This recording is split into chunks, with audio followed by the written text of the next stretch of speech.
You can also call a line back if you didn't get it, and the telephone producer will get your information from you so that we can contact you for further conversation and to hopefully be of assistance to you. And this is important, and we want to talk to you. Students, if you're out there, you had a bad year last year, you can make a change. Don't let those F's or those D's or those check marks for conduct bring you down. You can turn it around. We have another caller on the air. Yeah, how you doing? Hi. God bless you for your program, and it's all about inspiration, and big ups to you. Okay. Oh, thank you. Yeah, I think one of the problems that we have in the black community, that like when kids try to strive, or when people try to strive or have good diction, you have the inner workings of the community working against them, like those saying about crabs in a bucket, and how the crabs try to pull each crab down to get out of the bucket. Every time one crab get close to the top, the crabs all pull them down. I remember when I was going to Morgan Park, which is like a middle-class black community, wonderful community. Mae Jameson, Dan Webb, studious people come out of there. But it's this element around the area, this hood element. If you try to do good, people like make fun of you. And if you try to have great diction and all of that, you're trying to be white.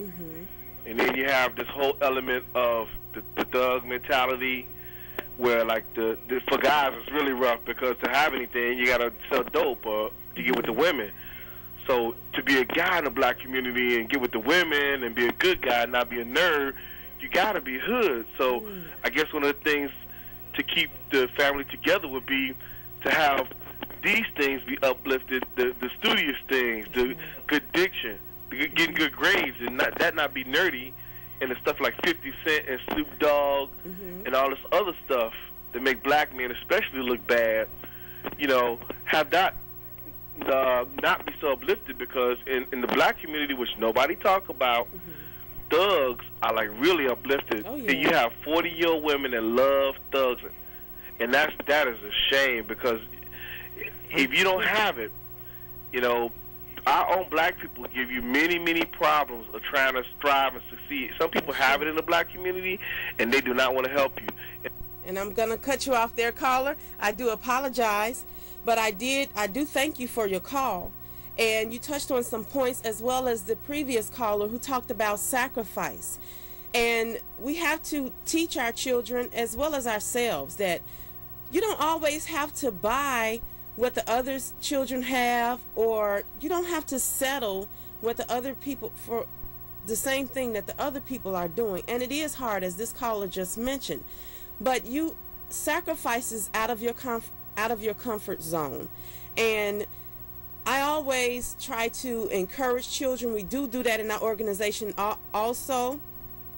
2 summers ago, we did have positive speaking classes for the kids in the group, trying to teach them etiquette, how to talk just loudly. Just projecting your name loudly can greatly influence how people think of you.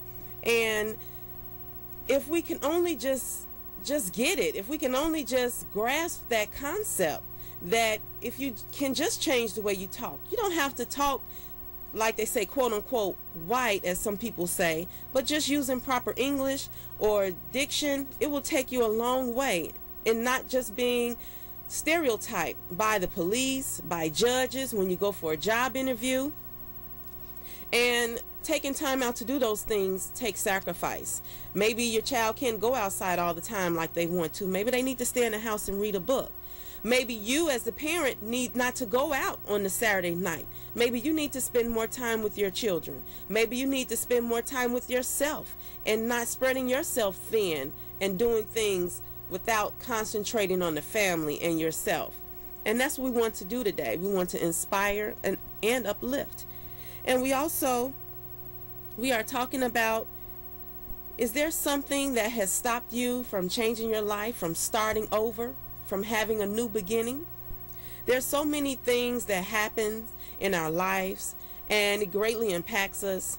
And sometimes you may be viewed as mean, as giving tough love, as you don't understand, or sometimes you want to be a friend and you don't really be honest with people in your life. But in order for us to move on, we have to have some kind of honesty with ourselves and with others. We have to be able to say the behavior that you are exhibiting is not positive. It's not going to lead you in the right direction. And maybe I went in the wrong direction, but I want to try and help you avoid those things.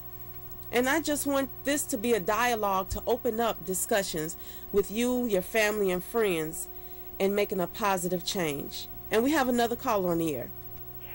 Hi. Hi. I would say depression, other mental health issues that causes us to turn to drugs or turn to other negative behaviors due to, depression or stress or anything else are, reasons that a lot of people in the community don't succeed in life. Yes. And depression is really something that is usually not talked about in families. And I think it's something that I know I see as a healthcare professional, I see a lot of. And a lot of times it's the underlying illness that prevents the person from getting well. If you have no hope or no will to get better or to change yourself, then usually those physical ailments are not going to go away. They may get worse. Your family life gets worse. Relationships with your children, on your job, all of those things suffer.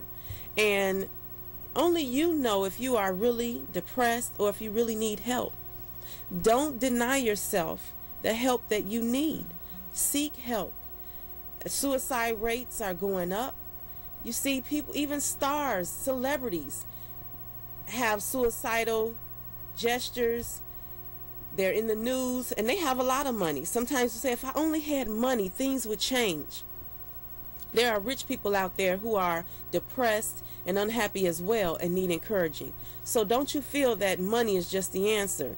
You have to rise up and change your mental thinking and to change your whole well-being. We have another caller. Sometimes people got to be willing to go through that redemption period. It may take 5, 7 years, Lord know how many, but you got to be willing to go through that period of time without to rebuild your life. I had a college professor that was in jail for murder, and he wound up rebuilding his life, so he became a professor. One of my study buddies, they were strung out on crack. They wound up becoming a nurse.